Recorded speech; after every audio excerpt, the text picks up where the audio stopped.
Mesdames, Mesdemoiselles, Messieurs, bonsoir. Ceci est une soirée tout à fait particulière parce que nous sommes les représentants du gang des Vieux en colère. Nous sommes venus à plusieurs, nous avons forcé la porte et nous nous sommes invités nous-mêmes. Vous savez, un gang qui s'occupe de ses enfants, un gang qui essaye de faire en sorte que quand ils deviendront vieux, ils pourront vivre mieux, c'est une chose capitale. Par conséquent, nous avons forcé la porte, nous allons vous expliquer qui nous sommes, pourquoi nous sommes là. Nous sommes non partisans, transpartisans.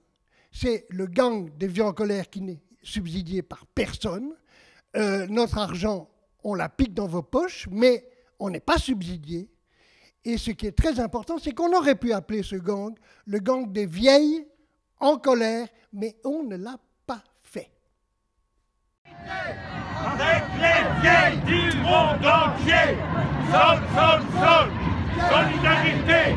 Avec les vieilles du monde entier, sol, sol, sol, solidarité. Avec les vieilles du monde entier. En file par deux, en peloton, extase. On n'a pas envie d'obéir, chef. On dit pas lieutenant, on dit chef, oui chef. Vous avez compris? Oui chef. Non chef, oui chef. Te laisse pas faire. L'égalité doit être financière. Les vieilles gangsters sont en colère. Toutes les femmes sont solidaires. Dis c'est bien, mais le faire c'est mieux. La colère c'est contagieux. Y'a pas de pognon pour les retraités. Et les plus maltraités. Sol, sol, sol. Solidarité Avec les femmes du monde entier. sol, sol, sol. Solidarité avec les femmes Du monde entier. Sol, sol, sol. Solidarité avec les femmes du monde entier.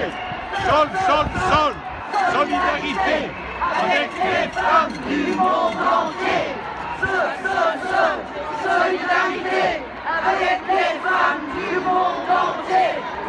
sol, sol. Solidarité avec les femmes du monde entier. Sol, sol, sol. Solidarité avec les femmes du monde entier.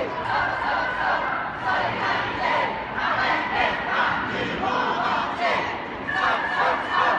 Solidarité avec les femmes du monde entier. Sol, sol, sol. Les femmes du monde entier. Comme quoi, vous voyez, on peut dire gang des Vieux en colère, gang des vieilles en colère, c'est du pareil au même. Il n'y a en général, suivant le principe de l'agisme, que des vieux ou des vieilles imbéciles. L'important, c'est de lutter. L'important, c'est de faire en sorte que les vieux ou les vieilles ne soient pas considérés comme négligence, comme du laisser-aller, comme des vieux imbéciles. Vraiment, les vieux doivent de nouveau être respectés, retrouver leur liberté, retrouver leur dignité et retrouver leur décence. Alors, nous avons deux invités. Je vais commencer par un homme, bien évidemment, parce que le papier est sous mes yeux. Il s'appelle Mirko Tono, Mirko Popovic et Nicole Tono. Mirko Popovic est déjà assez âgé, il a 74 ans. Il est né en 48. 48 est une année très importante pour l'Europe, mais ça, c'est une autre histoire. En réalité, il était, dans une autre vie, réalisateur. Il a fait des reportages culturels. Il a travaillé pour un magazine télévisuel qui est passé sur France 2, sur la RTBF, un peu, je crois, sur une quarantaine de chaînes francophones qui s'appelaient Espace francophone. Il a été l'initiateur et le président fondateur de la Zinneke Parade. On peut le féliciter. Il a été longtemps, peut-être un peu trop longtemps, directeur du centre culturel de Watermal-Boisfort. Il a été commissaire d'événements africains comme Nangadef, Laafi ou Alafia, je ne connaissais pas ce terme, qui est béninois, voilà. Il a réalisé des courts-métrages, et il a été un auteur de nouvelles, il va peut-être encore écrire quelques nouvelles, éditeur pour le secteur associatif, et puis il a été directeur et maintenant directeur retraité, mais toujours en activité, de Africalia. Nicole Tonneau, pas Nicole Popovic, Nicole Tonneau est une vieille gangster qui a commencé par être, alors ça c'est pas une bonne idée, conjoint aidant d'un photographe. Déjà conjoint aidant au point de vue, mais ça elle vous en parlera plus tard, au point de vue vieillesse, retraite, qu'est-ce qu'on peut avoir à sa retraite, c'est un coup foireux, je vous préviens tout de suite. Elle a été après assistante à la réalisation dans différentes sociétés de films publicitaires, pour des films de fiction, enfin bref, le cinéma, la télé. Elle a créé une société de post-production, c'est-à-dire qui faisait à la fois pour les autres, un peu comme un mercenaire, du montage, de la sonorisation, des effets spéciaux. Et puis alors, ça arrive, elle est tombée en faillite. Elle s'est retrouvée au CPAS. Ça arrive surtout parce que les gens ne vous payent pas, parce que les fournisseurs ne payent pas, parce que toutes sortes de gens ne payent pas. Alors il y a des gens qui tombent en faillite. Pas de leur faute, ça arrive, c'est comme ça fait partie de notre société moderne. Et puis alors, elle a aussi créé une ASBL dans le but de réaliser des documentaires. Elle a collaboré, et elle collabore toujours au journal de quartier de Bruxelles, qui s'appelle Pavé dans les Marolles, et elle est comédienne, faites attention à ce qu'elle va dire, elle est comédienne dans un théâtre amateur qui s'appelle L'Appétit des Indigestes, tout un programme. Mais je vais d'abord, avant tout, vous laisser voir ce qu'est vraiment le gang des vieux en colère. Qui n'est pas content sur terre Sont les vieilles en colère. Qui n'est pas content sur terre Sont les vieux en colère. Retraité, te laisse pas faire. Laisse pas faire, laisse pas faire. Dire c'est bien, faire c'est mieux.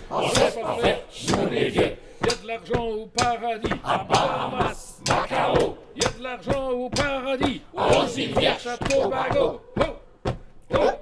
Gauche et droite. À gauche, à droite.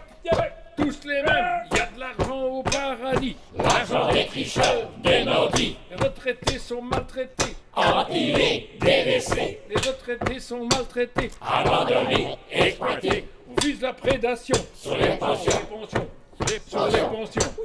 Tout le monde est concerné. par l'avenir des pensionnés. Gauche et droite. C'est le gang des vieux en colère, c'est le gang des vieux en colère. Enfin, bon, je vais quand même vous dire deux mots sur ce gang. C'était en octobre, alors il y a eu octobre 17, et puis il y a eu le mois d'octobre du gang des vieux en colère, où nous étions une douzaine à table, ça fait un peu penser à la dernière scène, une douzaine à table, et entre amis, on partageait le vin, beaucoup plus que le pain.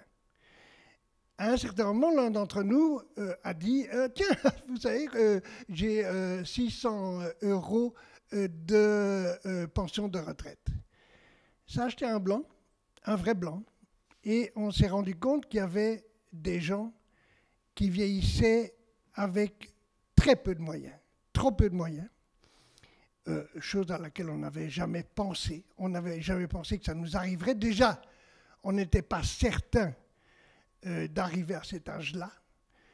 Et on s'est dit,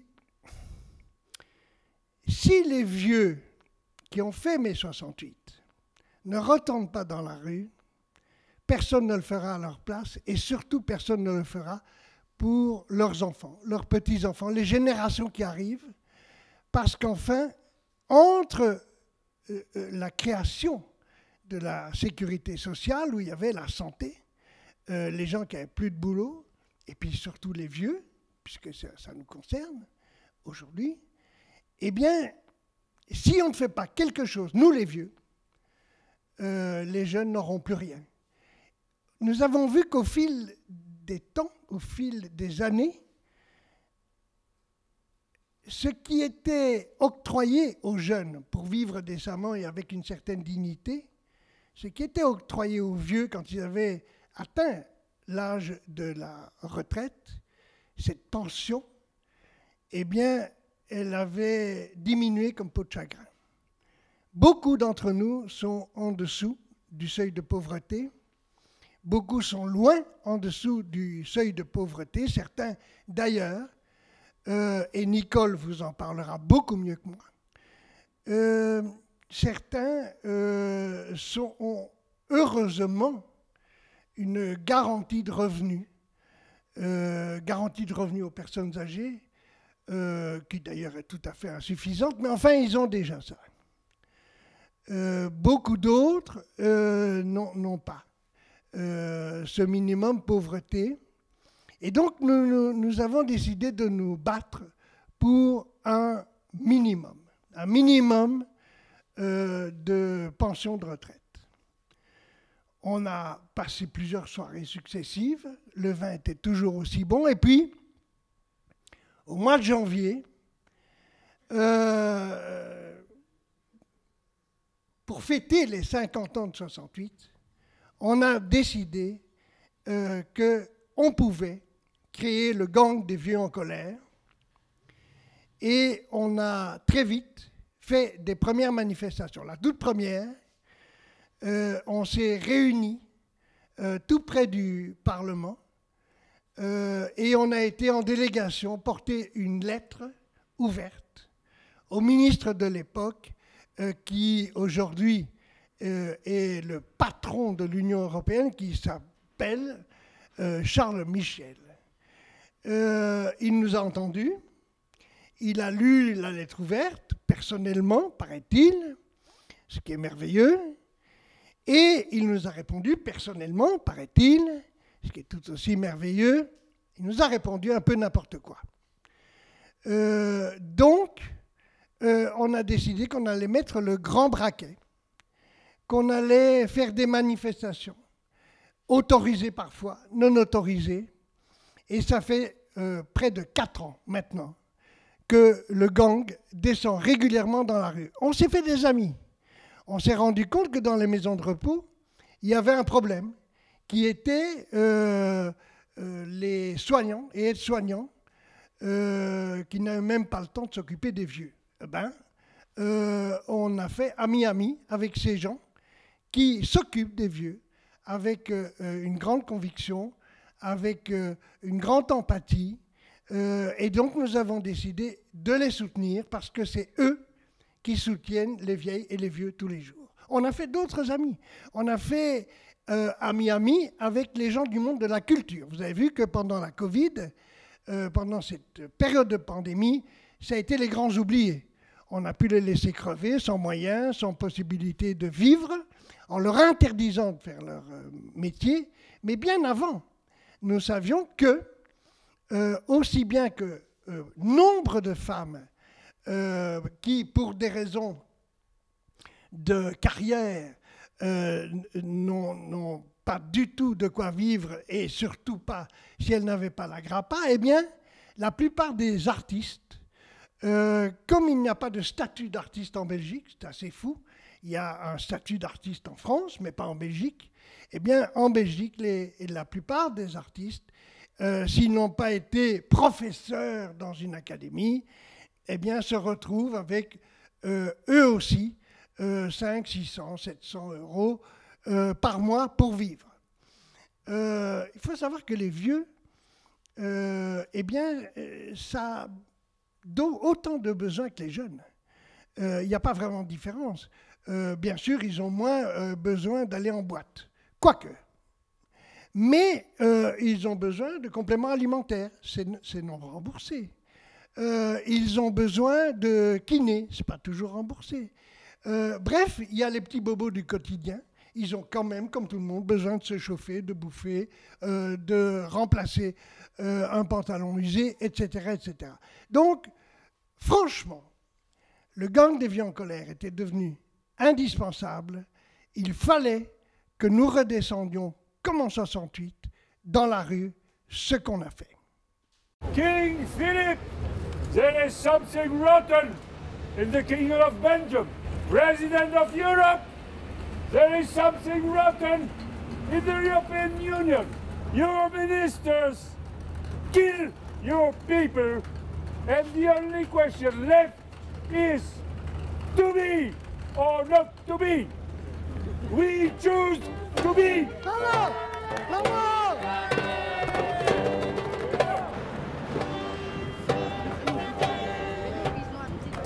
Aujourd'hui, en 2020, votre sécurité sociale aurait dû fêter ses 85 ans.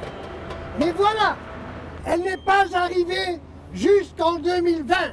Pendant 85 ans, ils l'ont tué à petit feu, jour après jour, sournoisement, par la ruse, le double jeu, la fourberie.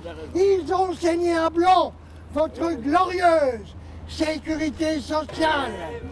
Ils n'ont pas augmenté vos salaires. Ils vous ont donné, à certains, une voiture de société, des tickets repas. Ils vous ont donné une assurance groupe.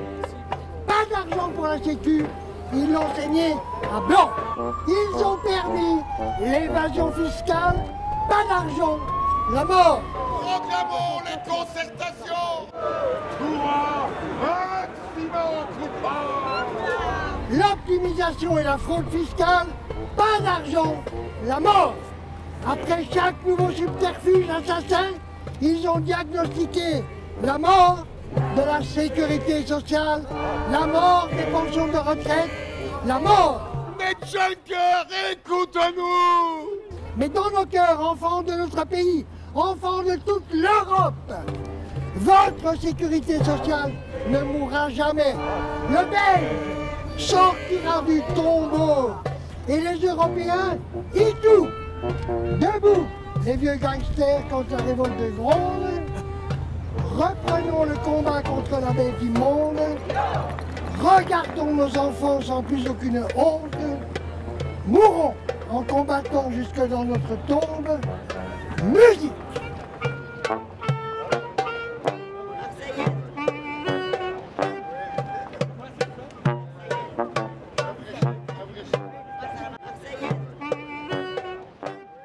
On a donc enterré la sécurité sociale puisque c'est ce que le politique fait couramment. Vous savez, le gang des vieux en colère, c'est parce que à certains moments, on a l'impression que certains politiques forment un gang. Et donc, nous sommes un peu rentrés dans la guerre des gangs. Mais la guerre des gangs, Mirko vous en parlera mieux que moi. En attendant, sachez que nous avons une première grande victoire à notre actif. Et il n'y a pas que celle-là. Il y a l'idée de l'ancien ministre Bacquelaine, qui maintenant est dans une maison de repos, qui voulait de luxe, dans une maison de repos de luxe, qui voulait nous imposer, comme le président Macron en France, pauvre Français, nous imposer la pension de retraite à point. C'était une duperie, heureusement. Le nouveau gouvernement, et spécialement la ministre des Vieux actuelle, nous a juré que cette pension de retraite à point était jetée définitivement à la poubelle. N'en parlons plus, je donne la parole à Mirko, qui va nous expliquer l'esprit du gang. Tu as un micro, ne prends pas le mien. Dis.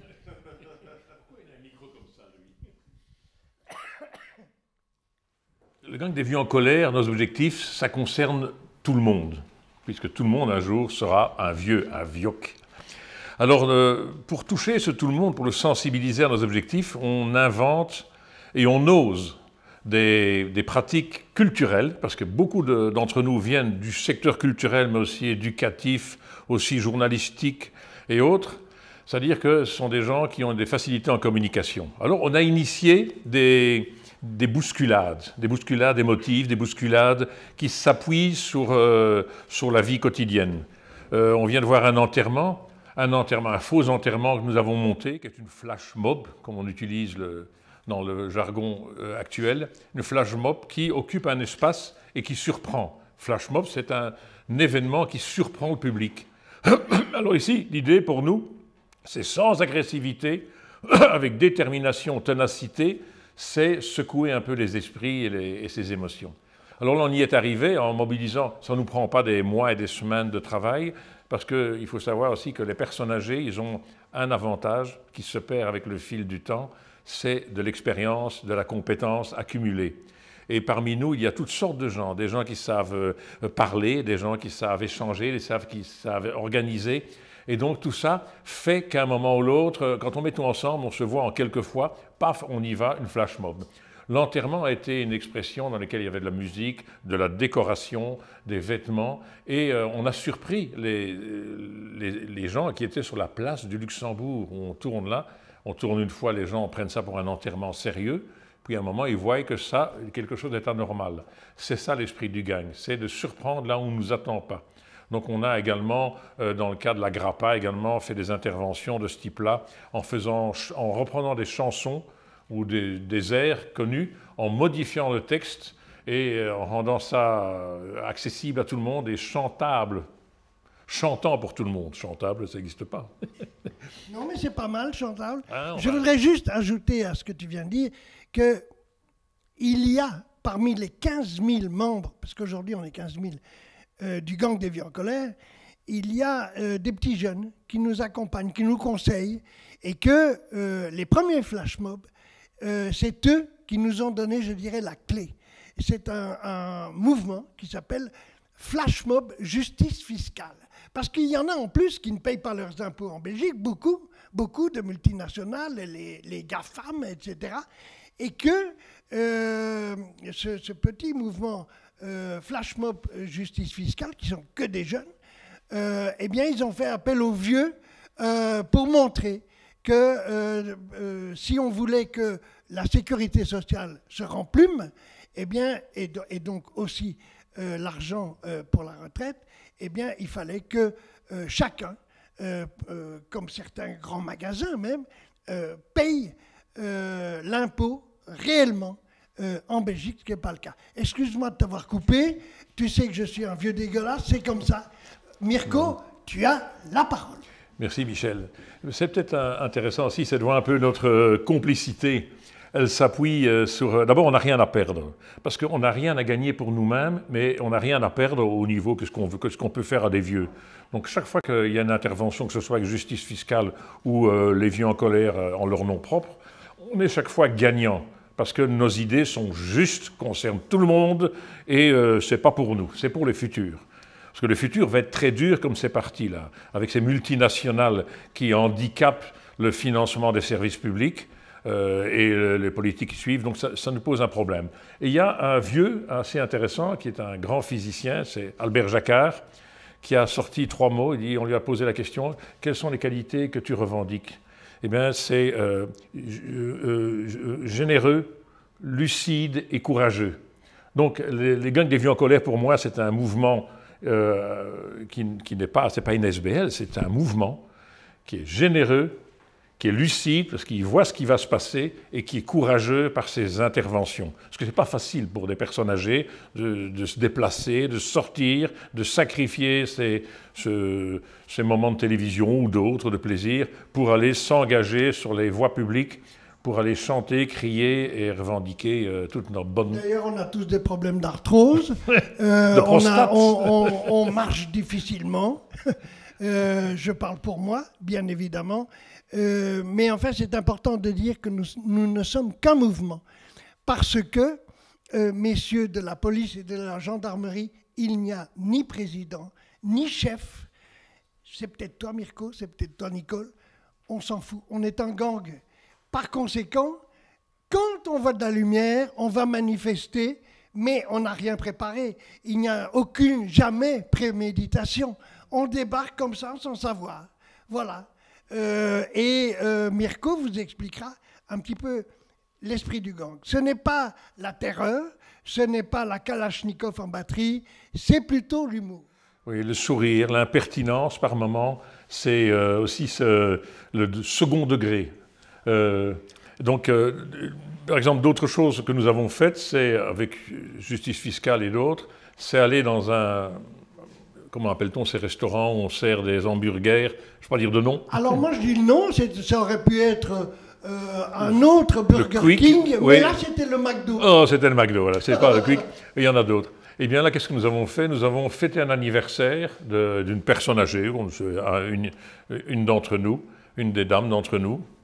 Et on est rentré à 30-40 avec accordéon, musique, etc. Et en commandant un café, une gosette aux pommes que nous avons coupée en petits morceaux. Moi j'ai payé en pièces de 2 centimes et de 5 centimes pour essayer d'avoir une boisson non alcoolisée. Et notre justification, c'était que, en fait, les personnes âgées, une grande partie des personnes âgées qui sont très nombreuses et silencieuses, qui sont enfermées chez elles, qui ont perdu même parfois le contact social, c'est pour eux que nous nous battons aussi, eh bien ces gens n'ont même plus accès à la fête pour leur anniversaire ou les anniversaires de famille. Donc c'était important. Et pourquoi aller là?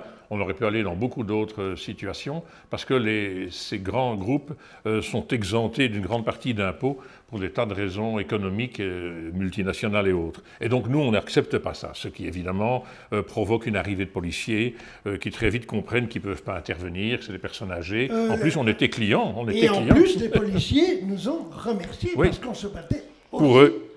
Voilà. Merci Michel. Mais je t'en prie. Je ne sais pas si quelqu'un... pour ce qui est de l'esprit du gang, a quelque chose à ajouter? Nicole, tu as quelque chose à ajouter pour l'esprit du gang? Mais alors très vite, parce qu'après on me dit de couper. C'est la lutte et le fait qu'on parvienne à résumer, à rassembler des gens. C'est très difficile de rassembler des personnes. Pour moi, c'est un point vraiment important. Alors voilà, plus de 15 000 membres et sympathisants. J'ai l'impression que là, il faudrait... que vous voyez ce que représente l'idée de cette fameuse grappa dont va nous parler Nicole, si elle veut bien.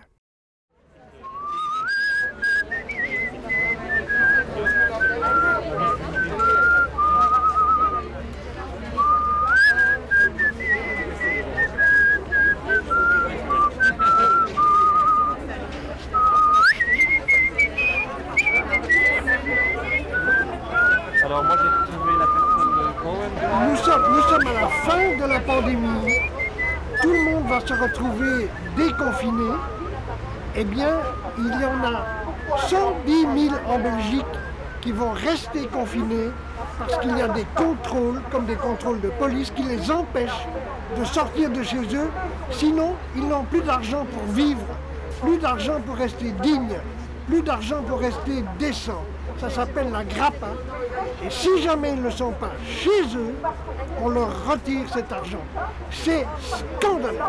Il faut que la ministre Karine Lallieu mette le haut là et qu'on arrive à un système équivalent pour tout le monde, ou bien vous êtes habitant en Belgique et comme tout le monde, vous pouvez vous promener où vous voulez, au moins en Europe, ou pas. Les gens qui ont cette grappa, c'est-à-dire cette garantie de revenu minimum pour les personnes âgées, eh bien ces gens doivent pouvoir vivre comme tout le monde. Voilà ce que le gang des vieux en colère défend. Tous ensemble. S'il vous plaît, libérez les grappas. Bevrijden de Igeos. Nous nous connaissons, donc je ne vais pas vous raconter toute ma vie, vous la faites. Je suis une grappiste, donc après avoir été épouse aidante et indépendante, je suis à la grappa. Mais je sais que vous connaissez tout ça et je sais que vous avez pris ce dossier très en charge. Et je vous en remercie parce que pour moi, ce dossier est dans de bonnes mains. Merci. Mais j'ai déjà travaillé avec vous quand vous organisiez la propreté dans les Marolles, donc je sais votre façon de travailler, je la connais et je l'apprécie. Et en plus, je sais que vous n'êtes pas seul, que ce n'est pas facile du tout. Alors je ne vais pas vous répéter tout ce que les graphistes disent, vous le savez. Et je vous dis que j'ai tout à fait confiance en vous et que je sais que vous ne pourrez faire que ce que vous pourrez faire. Mais j'espère que vous y arriverez. Parce qu'on a besoin, on a vraiment besoin de ça, de ne plus être enfermé. C'est angoissant, c'est vraiment pénible à vivre. Être tout le temps stressé par le contrôle. Un contrôle, c'est quelque chose qui soutient de la suspicion. Et la suspicion, ça rend malade. Être assigné à résidence et stressé, ça rend les personnes malades, ça leur enlève leur dignité. Ça ne leur permet plus d'avoir du projet.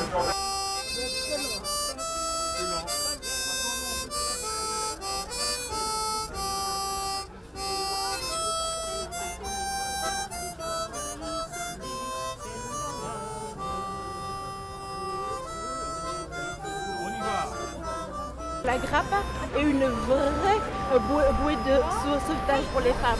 Ça nous aide à, en tout cas, garder un peu plus de dignité, même si les montants sont encore à négocier, même si le statut de cohabitant impacte à nouveau les femmes dans ce sens. Avec la pandémie, elles étaient dans les hôpitaux pour soutenir, elles ont fait des masques. Là, on leur demande de rester à la maison, de ne pas être libre. Est-ce qu'il faut être cadre de grandes entreprises? Il faut être député européen pour pouvoir être libre et jouir de sa pension, de pouvoir voyager. Donc on est pauvre, on reste à la maison, on est contrôlé. Là, la dignité de la femme et la dignité humaine est interrogée. On voudrait que ça change pour les femmes et pour la liberté et l'égalité. Ami, entends-tu la colère des graphistes qu'on maltraite? Oh, et retraité, indigent et isolé, c'est l'alarme.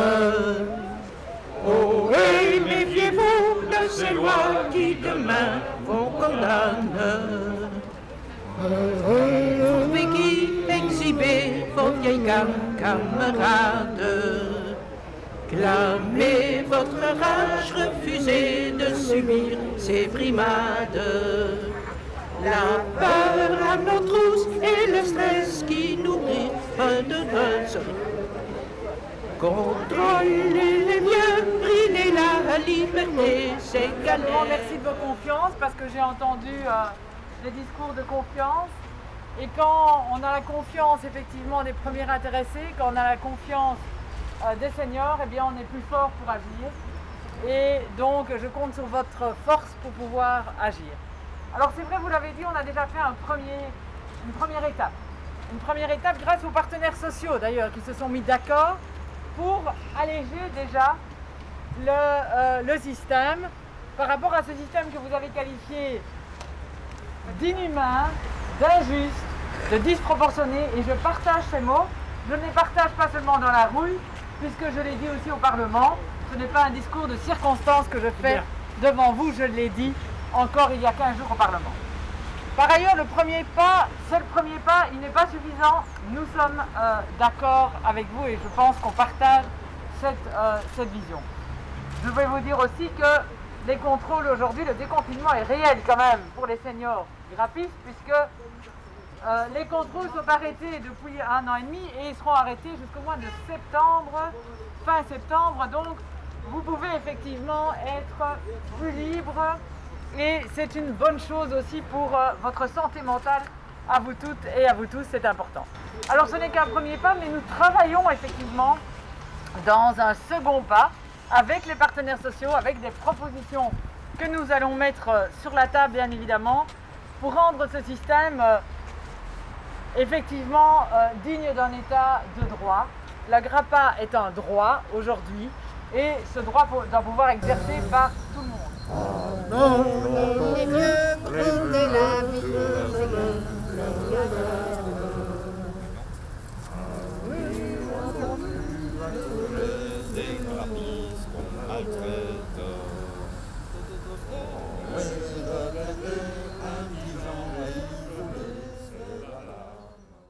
Voilà, vous avez vu, la ministre elle-même est descendue dans la rue pour nous parler de ce qu'elle compte faire avec cette grappa. Je donne tout de suite la parole à Nicole, qui est une grappiste elle-même. Mais moi, je suis contente d'avoir rencontré cette ministre et de ce qu'elle a dit. Mais je sais aussi qu'elle n'est pas libre de toutes ses actions. Et dans mon rêve, j'imagine qu'un ministre qui n'atteint pas le but qu'elle a, qui a montré une telle importance qu'elle réussisse, qu'elle démissionne. C'est une idée, ça. On va dire, Madame Lallieu, démissionnez. Non, pas du tout. Je pense qu'il y a une telle différence entre les propos de Daniel Bacquelin, qui, je le rappelle, est dans une maison de repos de luxe, et Karine Lallieu, qui, elle, est active, une jeune femme dynamique, que, pour le moment, en attendant de voir exactement ce qu'elle fera, nous ne pouvons que nous réjouir. Mais alors, est-ce que tu peux nous expliquer un petit peu pourquoi la situation des grappistes, dont tu fais partie, est devenue une situation d'enfermement, une situation de maintenu à domicile, de confiné perpétuel. Pourquoi? Qu'est-ce qui se passe pour les grappas? Mais M. Bacquelin a décidé une loi en juillet 2019, comme quoi les gens qui dépendaient de la grappa, étant considérés pour lui comme des fraudeurs, enfin qu'il y a un certain nombre de fraudeurs dans les gens qui dépendent de la grappa, il a décidé de surveiller et mettre fin à ces fraudes. Il avait des chiffres pour ces fraudeurs? Oh, il a toujours des chiffres qui correspondent à ce qu'il veut. De toute façon, il ne cherche pas les chiffres, il cherche des économies. Non, oui, mais expliqué par des raisonnements psychologiques.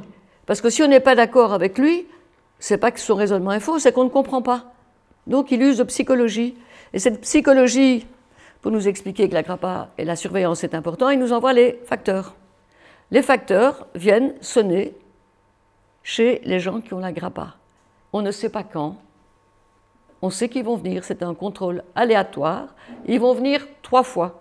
Mais ils ne laissent pas un passage, un mot dans la boîte aux lettres en disant « je suis passé ». On ne sait pas qu'il est passé. À la 3e fois, il dépose un papier et on a 5 jours pour aller à la maison communale, montrer qu'on est bien en Belgique. Et 5 jours, avec la poste telle qu'elle fonctionne, parce que ces pauvres facteurs qui doivent venir surveiller les gens chez eux, ils sont déjà stressés dans leur travail. Or moi, je suis une vieille personne, j'habite au 2e étage d'une maison. Donc quand on sonne chez moi, je descends à la vitesse que je peux. J'ouvre la porte et je vois un facteur qui me demande ma carte d'identité. Je ne me balade pas chez moi avec ma carte d'identité. Donc je suis remontée, je suis redescendue, il était toujours là. Il a pris ma carte d'identité, il a lu ma carte d'identité, il m'a fait signer un petit papier, une machine électronique, et puis il m'a donné une enveloppe. Et dans cette enveloppe, il était indiqué que puisque j'étais chez moi, j'allais continuer à avoir la grappa. Et ce contrôle peut revenir demain, il peut revenir dans 1 mois, je n'en sais rien. Heureusement, il a été suspendu grâce au confinement. Donc, on peut dire merci à la Covid, merci à la pandémie, mais blague dans le coin. Si, par exemple, tu dois aller promener ton chien, si tu dois aller faire tes courses, Non, mais non seulement ça, mais moi je suis sourde. On peut sonner chez moi, parfois je ne l'entends pas. Non, mais alors, Nicole, est-ce que tu m'entends?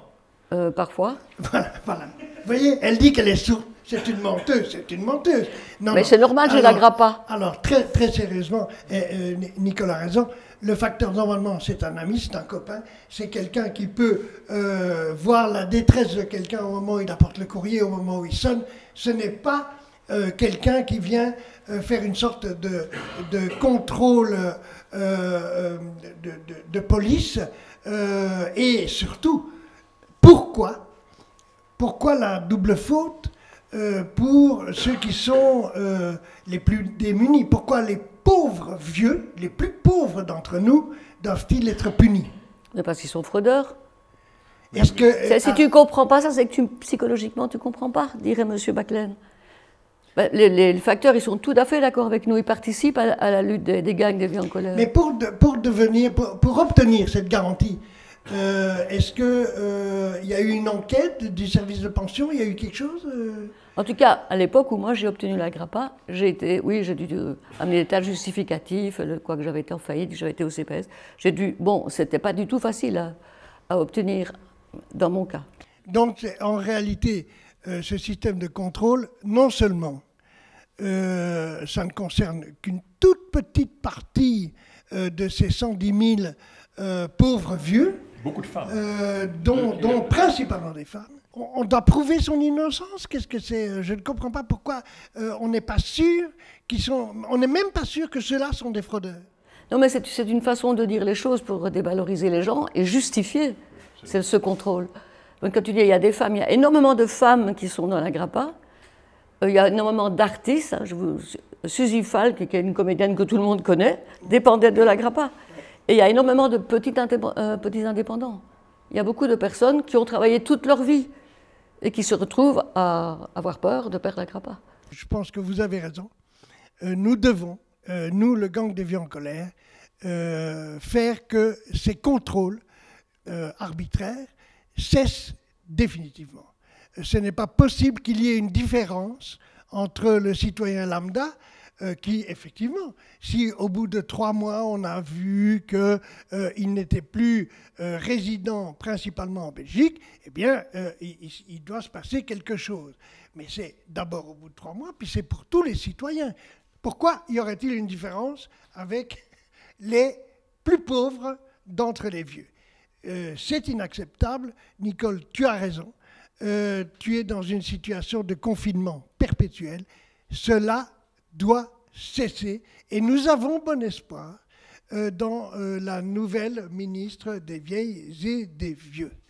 Je pense qu'il est important ou intéressant qu'on arrête de jacter et qu'on passe à peut-être une petite vidéo, un petit film, quelque chose qui va nous amuser un peu plus.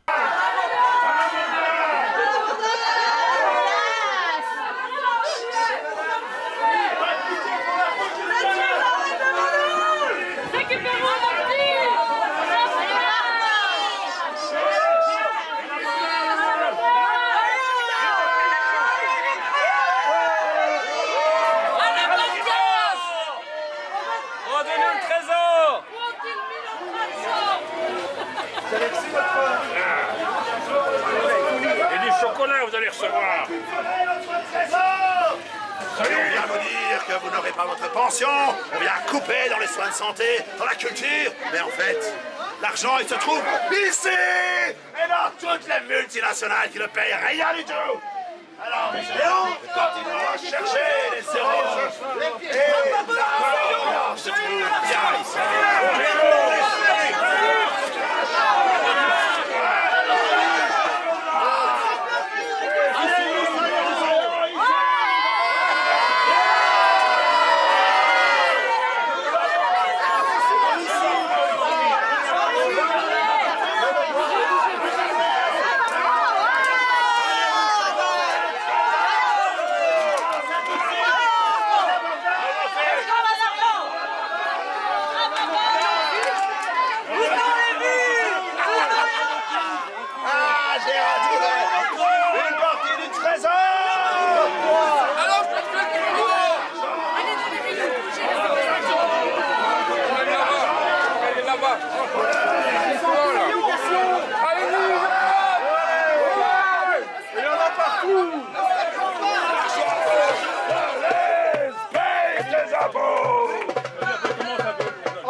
Ok les pirates, on remplit les butins et on s'en va.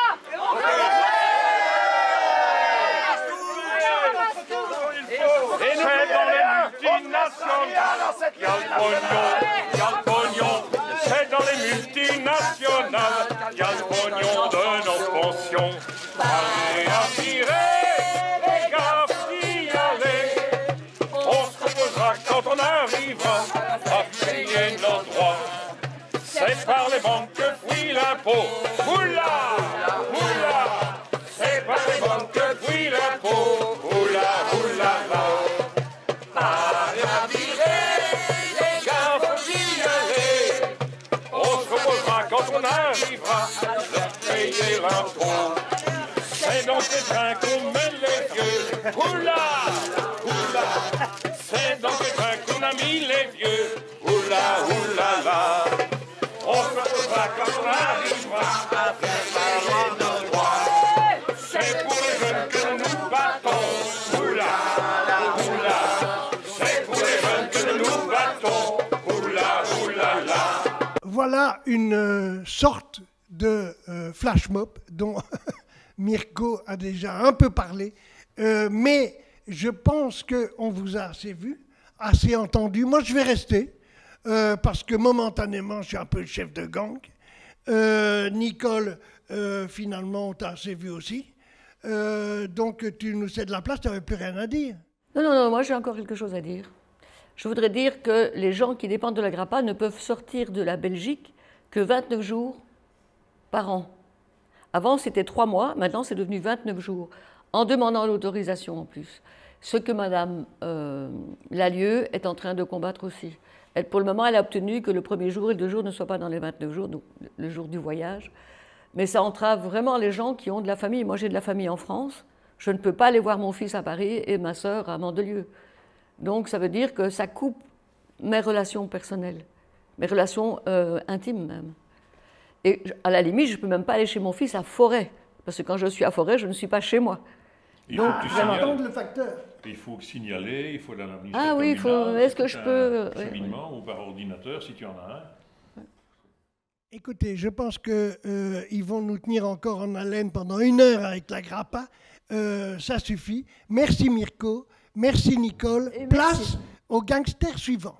Bonjour Dany, bonjour Jean-Jacques. Nous avons donc ici Jean-Jacques Claas, Dany de Grave, 2 superbes représentants du gang des vieux en colère, mais surtout le plus superbe, c'est Jean-Jacques Claas, qui lui a fait une carrière, on peut dire de couteau suisse, on peut dire de MacGyver, un grand artisan, un petit entrepreneur, multitâche, qui a sauvé bien des gens de panne d'électricité, de problèmes d'eau qui fuit partout, de murs à remettre sur pied. Mais tu es là d'abord pour nous parler des blagues et puis aussi d'un thème qui est tout à fait intéressant parce que très à la mode, c'est est-ce que les vieux peuvent cohabiter avec des jeunes ou avec d'autres vieux. Nous allons voir que ce n'est pas si simple. D'abord, que penses-tu de cette flash mob audelaise? Alors bon, il faut quand même savoir que ce sont des énormes éclats de rire. On est sérieux dans nos combats avec le gang, mais on le fait toujours avec humour. Et il y a quelque chose de jouissif. Si vous laissez un bocal à bonbons sur une table pour les enfants, si vous lui dites « tu peux prendre un bonbon », il va le prendre, il sera très content. Mais il sera encore plus content quand il pourra le voler derrière votre dos. Et il y a ce côté interdit. Parce que les flash mobs, en fait, ce sont des manifestations momentanées où tout le monde fait l'imbécile, on dit « oh tiens, je passais par là ». Et comme par hasard, je suis habillé en pirate. C'est assez étonnant, mais il y a ce côté interdit qui fait que c'est très drôle. Parce que vous imaginez quand même bien que quand on fait un flash mob dans un Apple Store, quand on envahit un Apple Store, il est évident qu'on n'aura pas l'autorisation. De nouveau, l'Apple Store, pourquoi? Ben, comme Deleuze, il ne paye pas d'impôts. Et s'il payait des impôts, ben, on pourrait peut-être payer les retraites. Donc il y a ce côté comique, finalement, où on se trouve confronté avec des agents de police.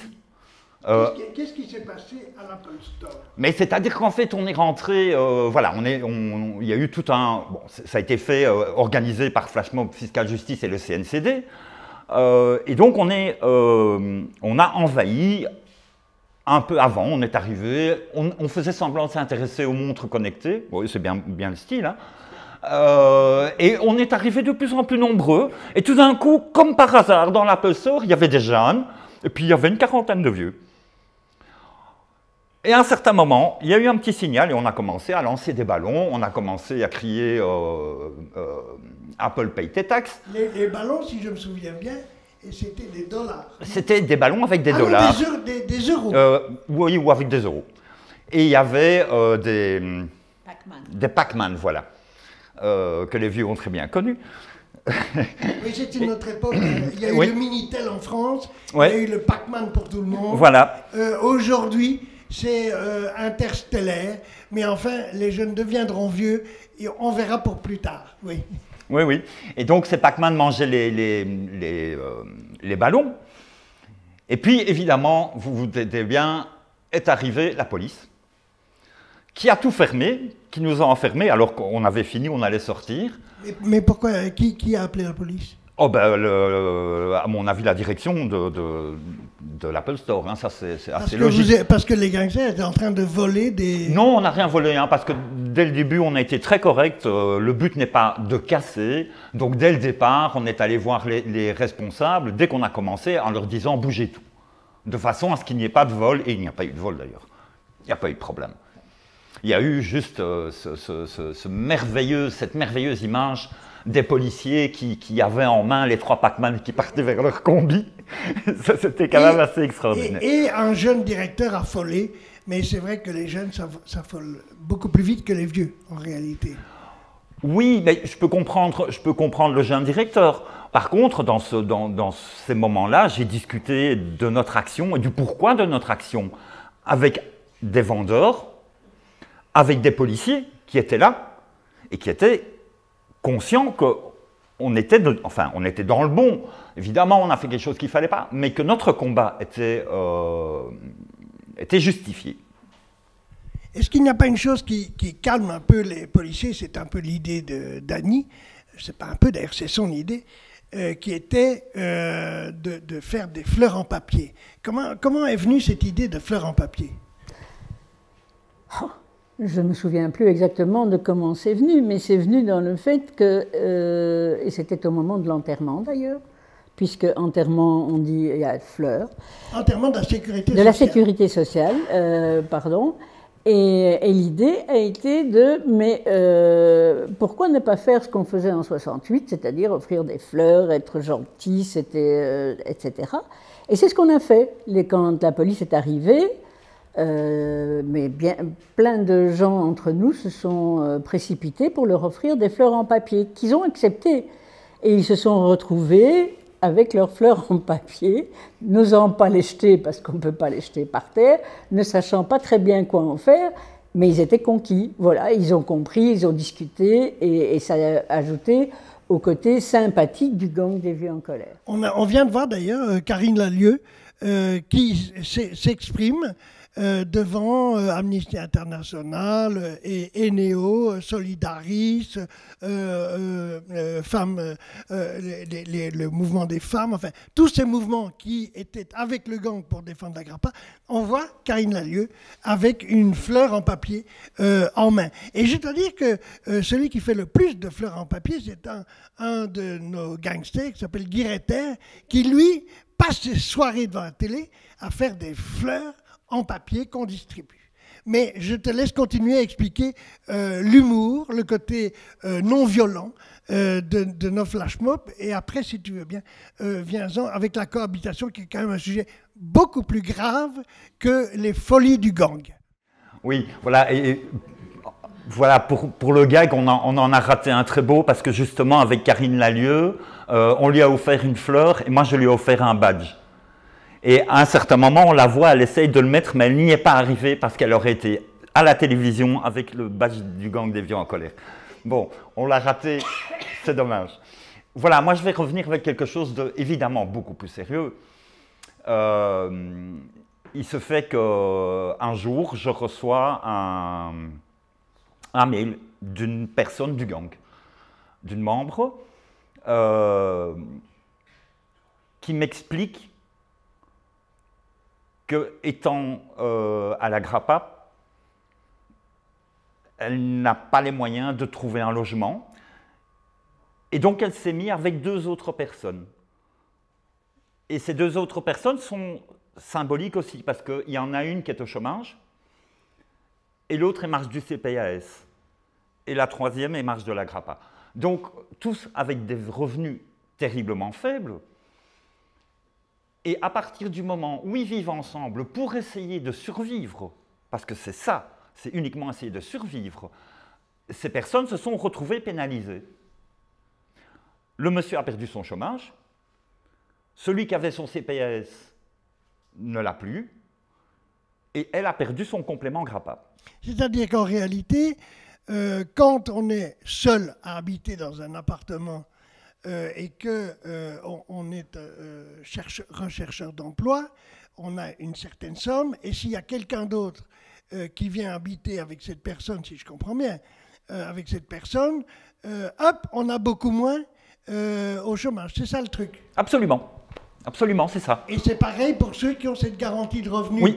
Oui, oui. Même sous le seuil de pauvreté, parce qu'enfin, il faut le rappeler, eh bien, on va encore leur diminuer cette espèce de garantie pour pouvoir vieillir dignement si on voit qu'elle habite avec quelqu'un d'autre. Tout à fait. C'est ça, le truc. Cette personne s'est retrouvée avec 400 € par mois pour vivre. Bon. Et donc, moi, ça m'a pris là. Et je me suis dit, on doit essayer de trouver quelque chose. Bon. On n'est pas des spécialistes, il y a des gens qui travaillent sur ce dossier de cohabitation, donc c'est vraiment le terme cohabitation qui pose un problème. Il faut savoir qu'il y a la Ligue des droits humains et le Rassemblement wallon pour la lutte contre la pauvreté qui sont déjà sur ce dossier et qui essayent en fait de faire changer cette loi, parce que cette loi est absolument absurde. Des gens qui essayent de s'en sortir se voient pénalisés. Et ce sont toujours des gens qui sont pauvres, évidemment. C'est pas, le problème ne se retrouve pas si vous êtes patron de AB InBev, ou voilà, vous n'aurez pas ce problème-là. Mais puisqu'il y a déjà des gens qui luttent pour essayer d'arranger cette affaire, notamment, on voit de plus en plus qu'il y a des vieux qui essayent d'habiter à 4-5 ou avec la jeune génération, pour pouvoir d'abord, d'un point de vue moral, ne pas être tout seul, et puis d'un point de vue financier, pour pouvoir tenir le choc. Mais il y a déjà la Ligue des droits humains, il y a déjà le réseau belge de lutte contre la pauvreté qui s'occupe de ce problème, si j'ai bien compris, de cohabitation. Alors qu'est-ce que le gang vient faire là-dedans? Parce que s'ils sont là, on n'a pas besoin du gang. Bien, moi j'ai eu l'idée de jouer le grain de sable dans l'engrenage.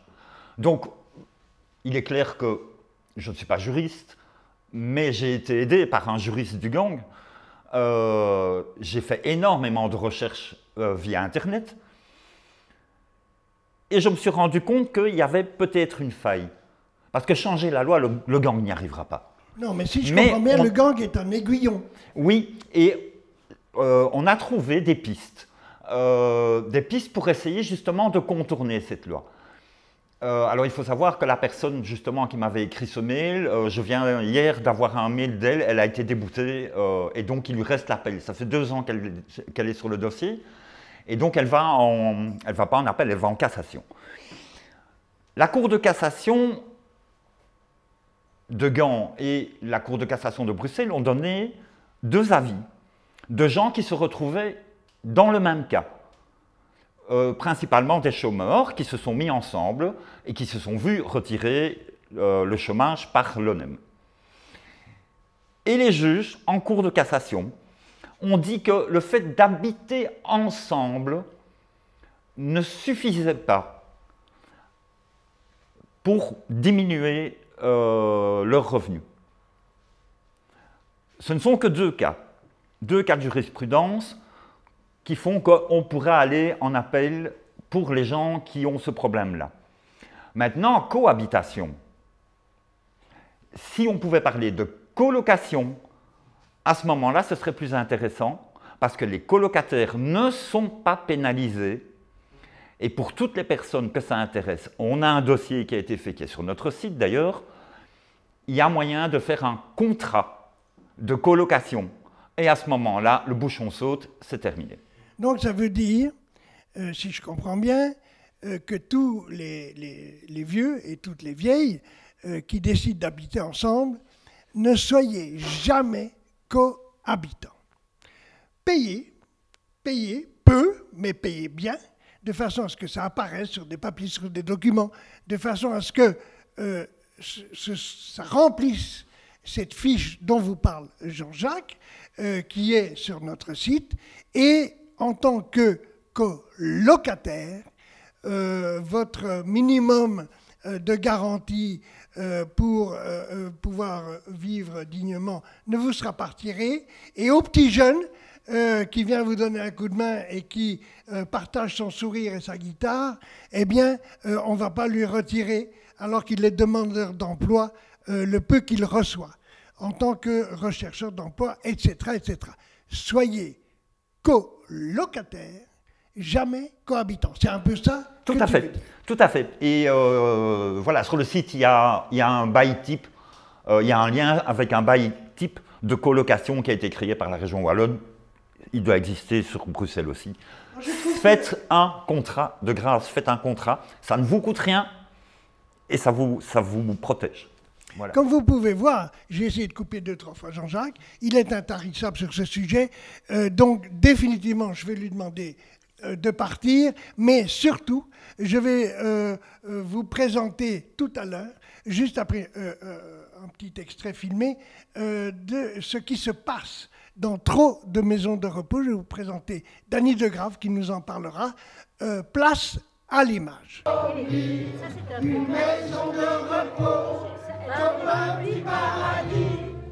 Et vous avez tout dit promis. Un petit paradis, mais ils vous ont menti. Ça ne va pas, on est en colère. Ça ne va pas.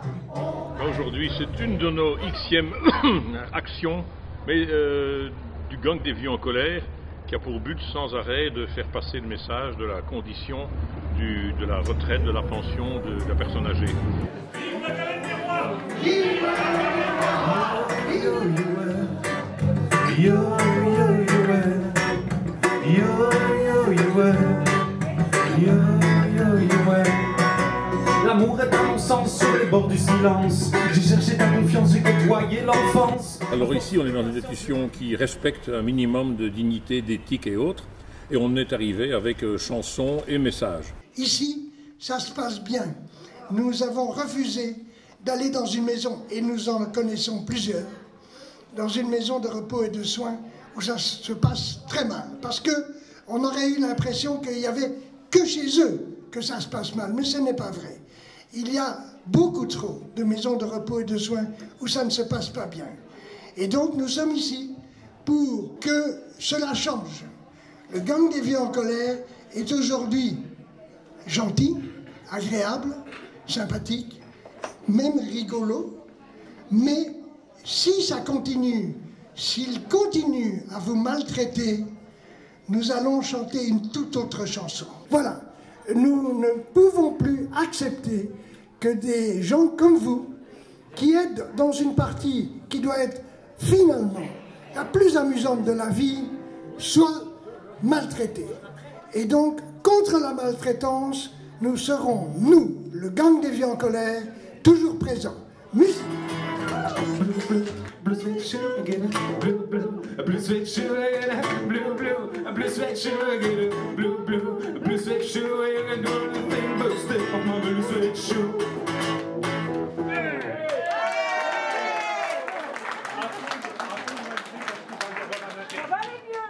Je remercie le gang dans lequel se trouvent beaucoup d'amis.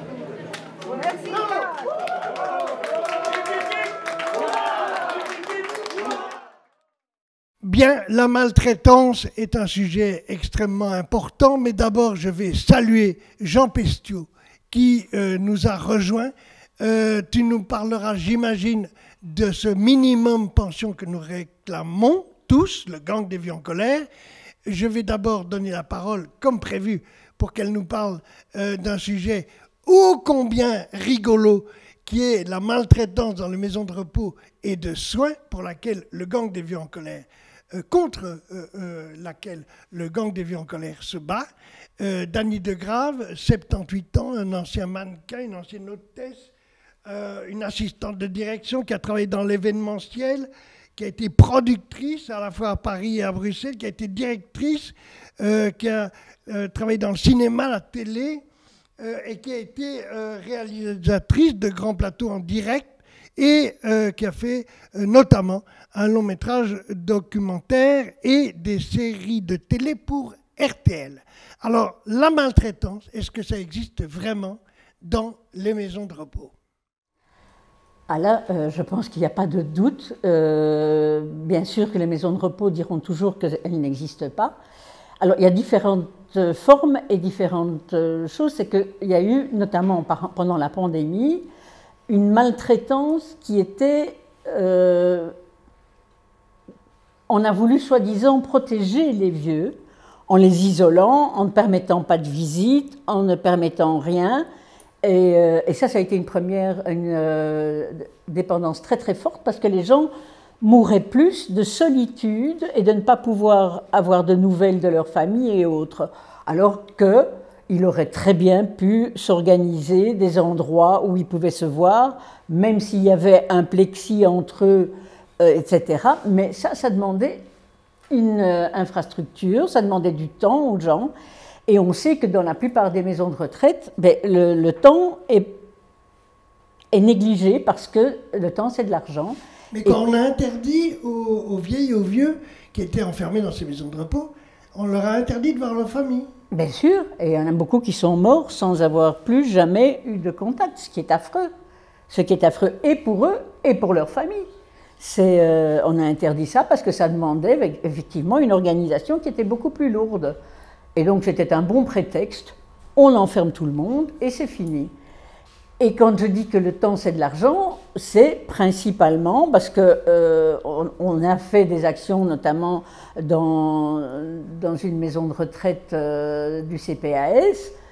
Je pense que c'est encore plus vivable dans ce genre de maison de retraite que dans les maisons de retraite privées qu'on vous présente presque comme si c'était le Club Med. D'abord, il faut être très riche, excusez-moi, mais c'est vraiment réservé à des gens qui en ont les moyens. Et c'est quoi, ce sont des sociétés multinationales? Elles ont 1, 2, 3 maisons de retraite? C'est quoi ça? Bien sûr, il y en a qui en ont des centaines et ce sont plus des... En Belgique? Bien sûr, et des fonds de pension étrangers qui investissent. Et donc ça doit être rentable, ça doit remporter un minimum d'argent. Qui dit minimum d'argent, c'est restrictions sur plein de postes, que ce soit sur la nourriture, que ce soit sur les soins.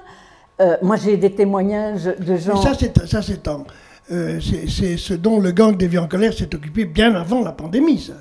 Ah, avant la pandémie, il existait déjà ce même problème, qui a été renforcé et utilisé comme un prétexte pour isoler les gens pendant la pandémie. Jean-Jacques disait, le gang des vieux en colère est un peu l'aiguillon qui permet, si je puis employer ce terme, à d'autres grandes organisations bien connues, comme Médecins sans frontières, Amnesty International, la Ligue des droits humains et d'autres, de frapper un peu plus fort sur la table. C'est-à-dire, me semble-t-il, si je me souviens bien, ce qui s'est passé au moment de la pandémie.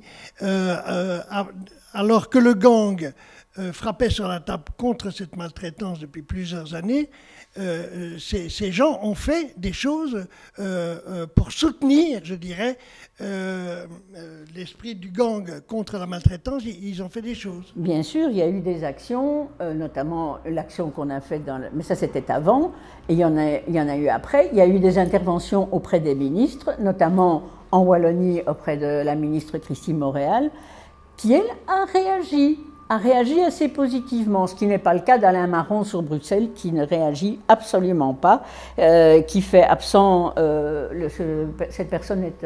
Il semble en effet que la ministre de la Santé wallonne est beaucoup plus active, est beaucoup plus réactive et à l'écoute, absolument.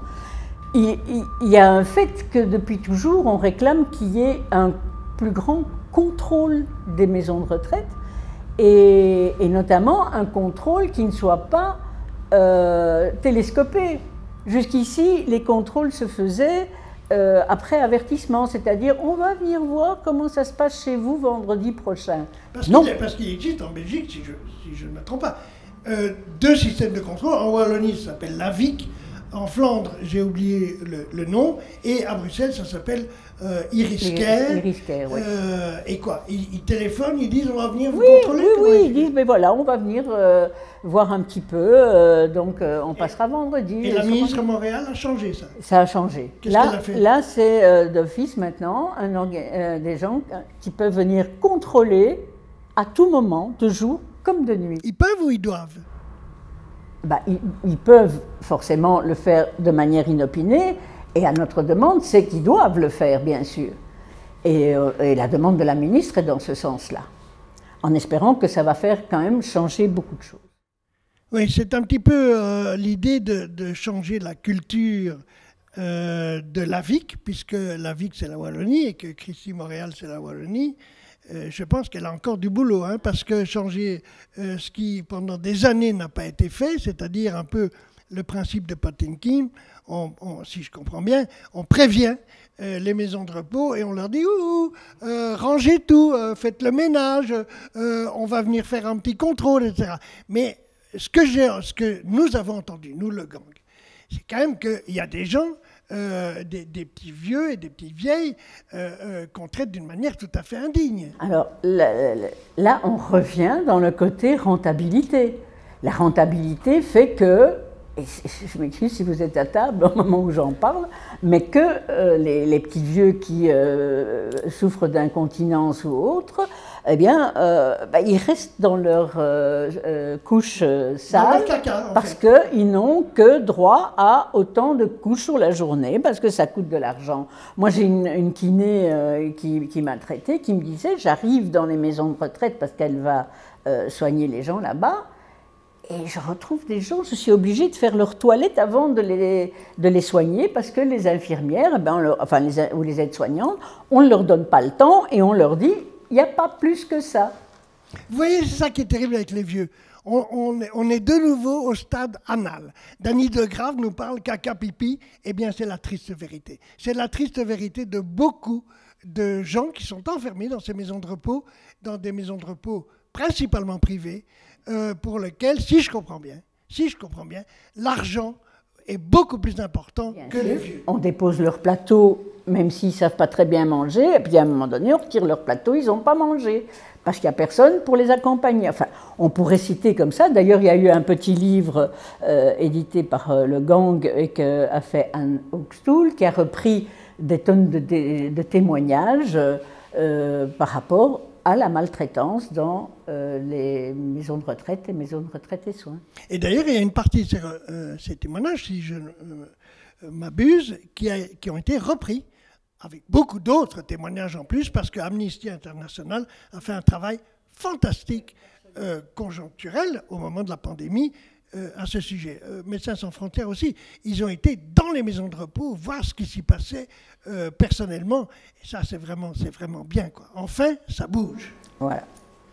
Est-ce que, Jean, tu aurais quelque chose d'autre à ajouter à ce que vient de dire Dany sur la maltraitance? Si une société privée veut avoir 15 € de bénéfice pour 100 € qui est misé, eh bien, les services seront baissés de 15 €. Et il n'y aura pas de personnel pour s'occuper des vieux. Et il y a des gens pour qui les profits, c'est beaucoup plus important que l'humain, que l'humanité. Le gang, d'ailleurs, a fait aussi un article de plusieurs pages dans une parution du CEPAG sur la maltraitance, et nous avons fait ça dans une édition dans laquelle les maisons médicales disaient la même chose, enfin tout le monde dit la même chose. Ça ne va pas, ça ne peut pas durer, arrêtez de maltraiter les vieux, y compris avec vos camisoles chimiques.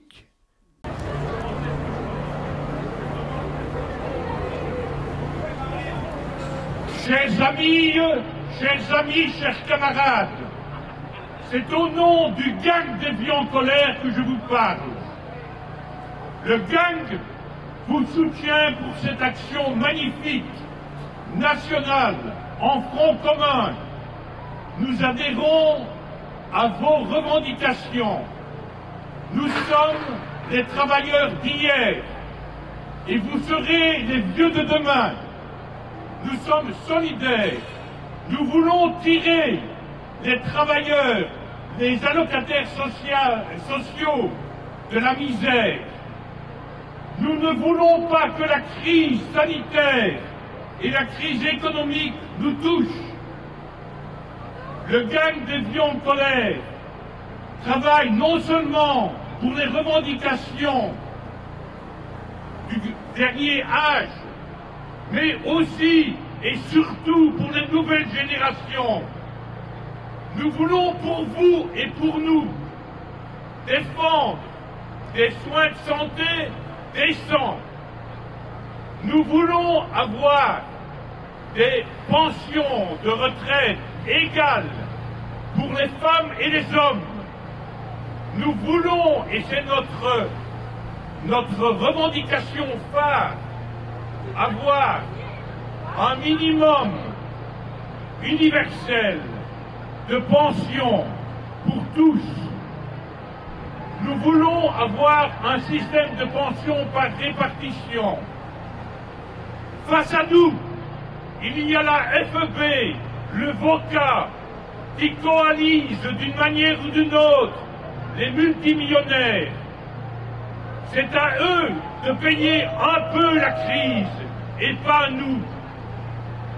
Soyons solidaires, vous comme nous.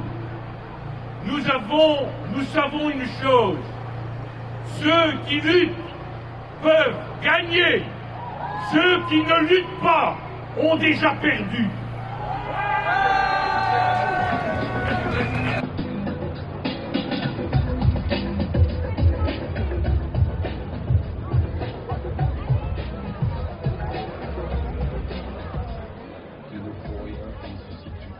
On a parlé de la maltraitance.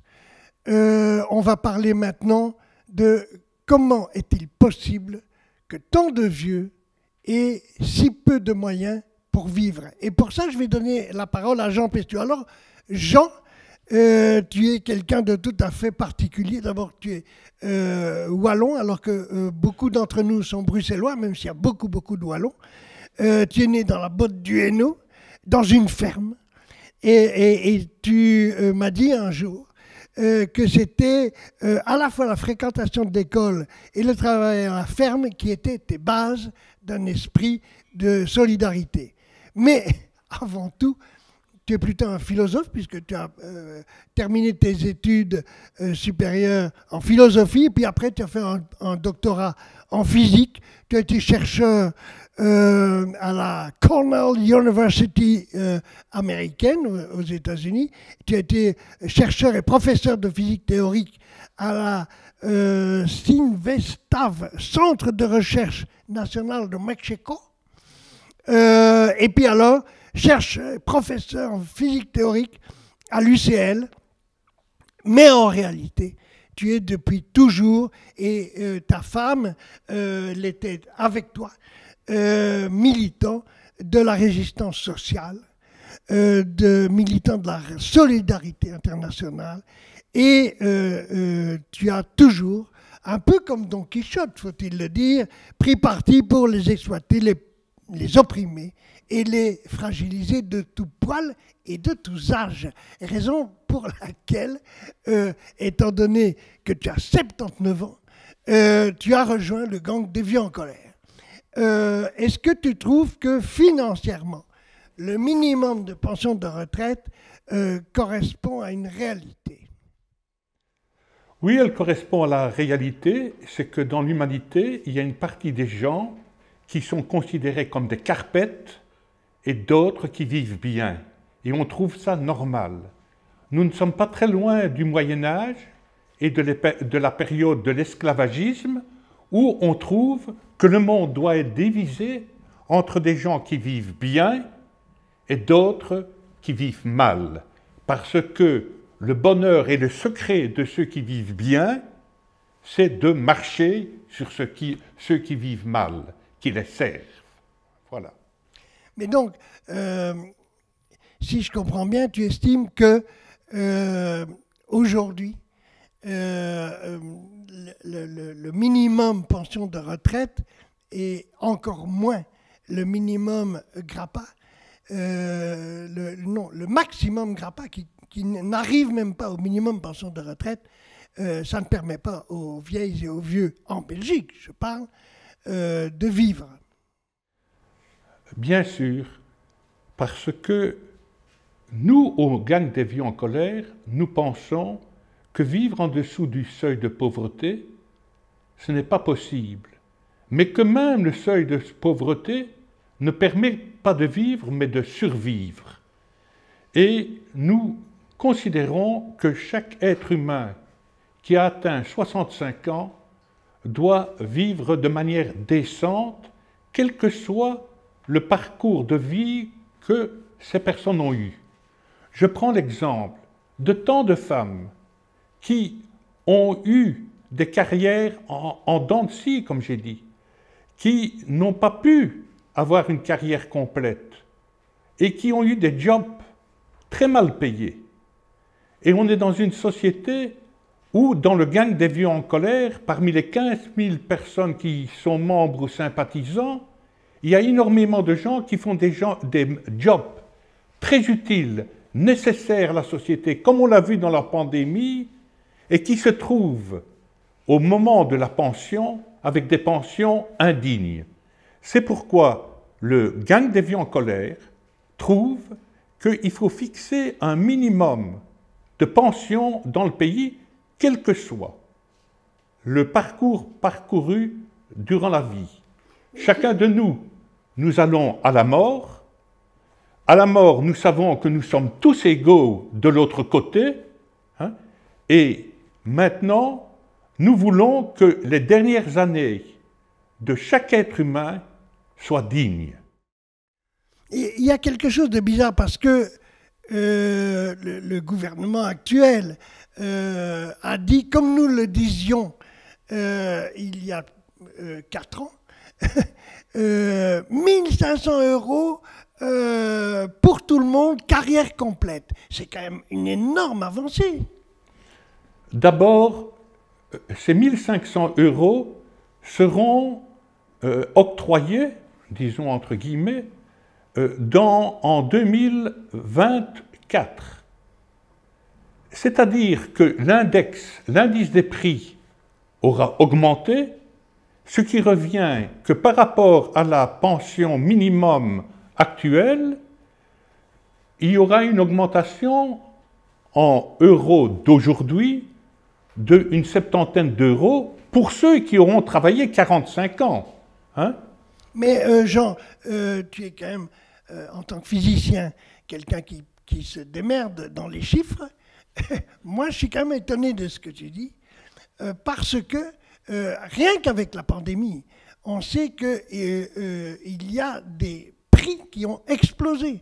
Donc, ça va être en fait beaucoup moins en 2024 par rapport à tous ces prix qui explosent, qui sont ce qu'on peut appeler une inflation.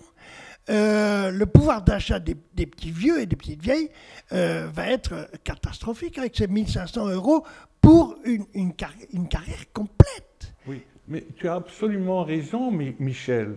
Je suis absolument d'accord. Et je crois que nous, au gang des vieux en colère, nous devons rappeler que quelle que soit la situation des entreprises et des actionnaires, ce qui compte pour nous, c'est l'humain, c'est les êtres humains. Et nous pensons qu'aujourd'hui, pour vivre correctement, la pension minimale doit être, à l'indice des prix actuels, de 1 690 €. Hein? Net. Net, ah oui, bien sûr. Parce qu'on parlait de 1 500 brut, hein. Les politiques ont toujours parlé de 1 500 brut. Hein. Non, aujourd'hui, ils parlent de net. Non, ils parlent de net. De net pour une carrière complète. Pour une carrière complète de 45 ans. Mais donc, combien de 45 ans? De 45 ans. Il y a plein de femmes, d'artistes, d'artisans qui n'auront jamais, les gens qui vont au chômage, tous ces gens-là n'auront jamais de carrière complète. C'est ridicule ce truc. C'est un scandale. Je prends l'exemple des aidants proches. Combien, et surtout des femmes, soutiennent des malades de leur famille, des handicapés, de longue durée, des handicapés, qui s'occupent de leurs vieux parents et qui, à cause de ça, n'ont pas pu avoir une carrière.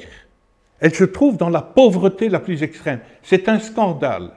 Surtout que des études montrent que le fait d'avoir des aidants proches qui travaillent gratis fait faire à la collectivité, à l'ensemble de la société, des milliards de bénéfices là-dessus, qu'on ne paye pas. Ah oui. Mais enfin, on peut te dire, Jean, On peut te dire que la sécurité sociale, c'est une caisse, elle est fermée, c'est une enveloppe fermée. Il n'y a pas assez d'argent que pour satisfaire ce que tu es en train de raconter. Pourtant, quand il y a une voiture de société, on ne cotise pas à la Sécu. Quand il y a des tickets repas, on ne cotise pas à la Sécu. Il y a toutes sortes de choses qui font que peut-être que c'est une enveloppe fermée, mais on pourrait peut-être la rouvrir et faire que les gens payent normalement la Sécu, ou bien je me trompe? Tu as tout à fait raison. La Sécu a diminué. Hein?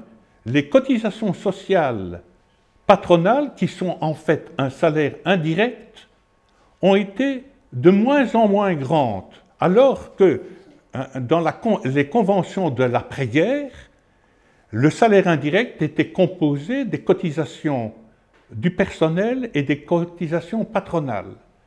Et donc, on a diminué de manière voulue et consciente cette partie du salaire indirect qui est appelée par le patronat des coûts salariaux, alors que ce sont des salaires indirects, hein, qui, après la lutte contre le fascisme pendant la guerre, on a acquis de haute lutte d'avoir un salaire indirect. Maintenant, on est en train de le diminuer. Hein, et c'est pour ça que, quand nous voyons les mouvements d'extrême droite aujourd'hui recommencer, ils alimentent la pauvreté du peuple, des gens. C'est une sonnette d'alarme, si je comprends bien. Il faut dire aux jeunes, arrêtez de voir des gens qui ne payent pas, qui ne cotisent pas, par toutes sortes de stratagèmes à la Sécu. Jean, je te remercie. C'était vraiment bien d'expliquer tout ça, parce que finalement, on ne le comprend pas toujours. Some of us don't even go out to the shops. Well, Mr. Johnson's son Kevin, he don't go out anymore.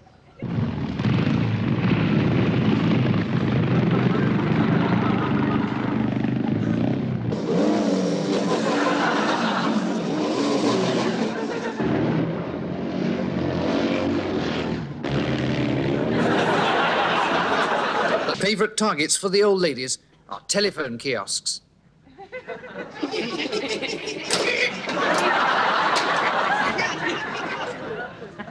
Well, come on, off with you. Get out. Go on, off. Get out of it. We have a lot of trouble with these oldies. Pension day's the worst. They go mad. As soon as they get their hands on their money, they blow it all on milk, bread, tea.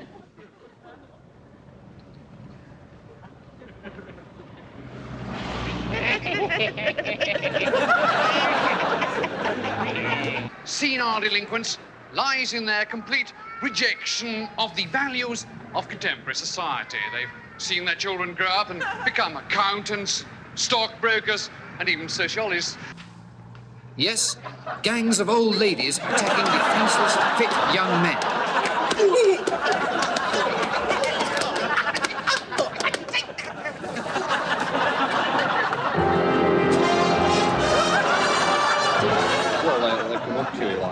Push you, you know, shove you off the pavement like. There's usually 4 or 5 of them.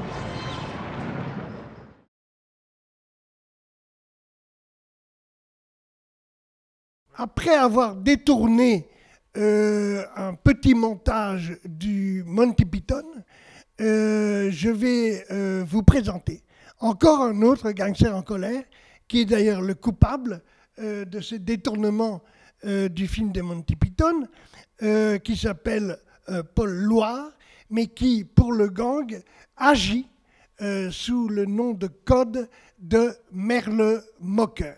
Alors, Merle Mocker est né en 1954, il a 66 ans. Tu voulais faire de la BD, mais tu as compris que travailler seul, c'était pas tout à fait ta tâche de trappiste, en réalité.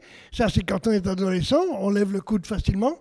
Tu as donc été diplômé en graphisme, en photographie, et tout de suite, tu t'es mis à faire autre chose, c'est-à-dire des films et de la vidéo. Donc, tu es un instable professionnel. Caméraman, monteur, réalisateur, tu es allé faire des films en Afrique subsaharienne, pendant de multiples années. Ce n'est pas une bonne idée, ça, parce qu'on t'oublie en Belgique et ça ne comptera pas en grande partie pour ta pension de retraite. Tu as fait notamment 10 ans comme formateur audiovisuel, notamment à Cotonou, au Bénin. Ils ont des mobylettes qui puent la rage et qui, dans tous les coins, chez ces gens-là, enfin bon, tu as été heureusement enseignant. Ça, c'est comme pour tous les artistes. Dès qu'ils deviennent enseignants, ils ont une petite pension en plus. Et donc, tu as été enseignant en art plastique à Scarbeck. En fait, tu as vu de la lumière, tu as sonné, qu'est-ce que... Voilà. Et on t'a ouvert, c'est bien, c'est bien. Moi, je ne t'aurais pas ouvert, mais enfin bon. Et donc, pendant 10 ans, tu as fait ça. Et puis, tu t'es dit, tiens, il y a un gang qui existe, un instable à la sulfateuse, ça peut y aller.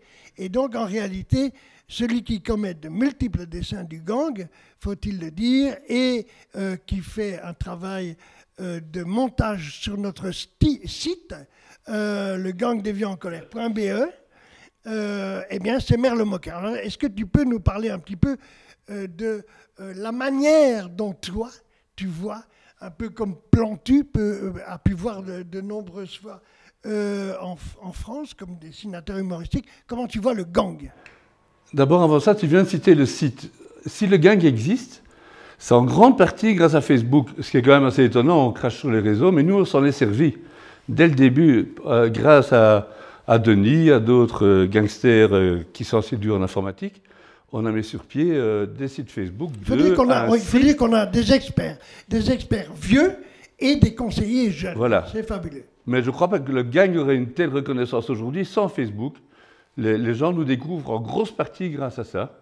Et la couverture à Internet qui est faite est importante pour nous, puisqu'on n'a pas accès, enfin maintenant on commence à avoir un petit peu accès aux médias traditionnels. Alors si j'ai passé le Monty Python avant, c'est parce que d'abord j'aime beaucoup le Monty Python Flying Circus, ça date de 69, ils m'ont beaucoup fait rire. Et j'adore cet humour décalé qui se moque de tout, même des choses les plus graves, de la mort, des trucs. Un peu ce qu'on fait, on a vu avec Jean, le gang aborde des sujets très sérieux, très graves, parfois, quand on parle de maltraitance, c'est de la souffrance, c'est tout. Y mettre dedans une goutte ou une grosse louche de sourire, je trouve que c'est important, et de le prendre par le biais. Il y avait des pavés en 68, nos pavés, c'est quelque part l'humour. Et c'est peut-être quelque chose qui nous caractérise, c'est de nous trouver là où on ne nous attend pas. On va maintenant sortir une gazette de 12 pages, ou 8 pages, je ne sais plus, un journal qui sera gratuit pour le premier numéro. On a réussi à vendre assez de badges et autres machins, coin, que pour avoir une petite somme pour payer la première édition. Il y aura un numéro 2 que si les gens nous aident à nous soutenir pour un numéro 2, et ça s'appelle Hold Up, mais sans H, donc c'est les vieux debout. C'est bourré de dessins, de textes rigolos, de chansons, aussi de quelques articles sérieux. C'est les vieux qui sont derrière ça, mais c'est à destination d'un public très large. Ce truc-là, c'est pas pour des vieux, c'est pour tout le monde. En fait, tu es en train d'expliquer que si on a forcé la porte de Point Culture, c'est parce qu'on vient faire notre promo. Oui, c'est ça. Comme ça se passe dans les plus grandes émissions françaises de télévision ou même belges, la promo du journal Hold Up. Alors un dernier mot sur la communication qui est rigolote, on est quand même des comiques, mais on sait ce qu'on dit. Avant de dire toutes nos âneries et toutes les provocations éventuelles toujours faites avec un peu de bienveillance, on a quand même des groupes qui réfléchissent, on est beaucoup. On a des amis ex-journalistes, des amis ex-juristes, des amis qui traînent un peu partout, qui nous renseignent, des adhérents aussi qui nous envoient de l'information, ce qui fait que si on rit, c'est construit sur quelque chose de solide derrière. Et il y aura toujours un article sérieux qui a du fond, à côté d'un truc qui a des couilles un peu rigolotes. Voilà. Et on y tient à cet humour. Je crois que c'est quelque chose qui nous démarque d'autres organisations, parfois beaucoup trop safe. Ce que dit Merleau-Moqueur est très important parce que nous avons parmi nous, et on ne va pas citer les noms, mais des anciens députés de gauche comme de droite, anciens sénateurs, anciens ministres de gauche comme de droite, et que si nous sommes 15 000 aujourd'hui, nous aurions dû être plus, mais certains nous ont déjà quittés, ne sont plus parmi nous. Les vieux, vous savez, c'est parfois aussi des gens qui sont en fin de vie, ou des gens qui déménagent, qui vont dans un autre pays. Moi, personnellement, je pense que c'est une de mes dernières interventions en tant que porte-parole, l'un des porte-paroles du gang des vieux en colère. Je vais aller habiter ailleurs, mais d'autres arrivent, reprennent le flambeau. Des vieux, il y en aura toujours et de plus en plus. Jeunes, soyez avec nous, on se bat pour vous. Voilà.